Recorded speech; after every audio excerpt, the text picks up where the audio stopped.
সাম্প্রতিক সহিংসতা ও হতাহতের ঘটনায় অভিভাবকদের মৌন অবস্থান কর্মসূচিতে বাধা দিয়েছে পুলিশ। এ সময় শিক্ষার্থীদের শান্তিপূর্ণ আন্দোলনে পুলিশের হামলা ও হত্যার তদন্তের দাবি জানান অভিভাবক সমাজ। তাদের অভিযোগ, মামলা দিয়ে শিক্ষার্থীদের হয়রানি করা হচ্ছে। এদিকে ব্লক রেডে কোনো নিরীহ মানুষকে হয়রানি করা হচ্ছে না বলে জানিয়েছে ডিএমপি। তরিক ইসলামের রিপোর্ট। শিক্ষার্থীদের আন্দোলনে হামলা ও হত্যার ঘটনার প্রতিবাদে অভিভাবকদের পূর্ব নির্ধারিত মৌন অবস্থান কর্মসূচিতে বাধা দেয় পুলিশ। সকালে ঢাকা মেডিকেল কলেজের সামনে সন্তানের পাশে অভিভাবক ব্যানারে অবস্থান নিতে চাইলে পুলিশ তাদের ছত্রভঙ্গ করে দেয়।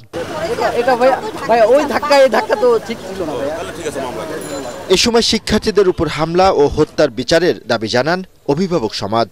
আন্দোলন শুরু হওয়ার পর থেকে যেসব অন্যায় রাষ্ট্রের পক্ষ থেকে হচ্ছে সেসবের প্রতিবাদ করার জন্য আজকে আমি মৌন সমাবেশে এসেছি। হত্যাগুলো কেন ঘটলো কোনো মানে নাই। আমরা আমাদের সন্তানদের হত্যার বিচার চাই, যারা হত্যা করেছে তাদের বিচার চাই।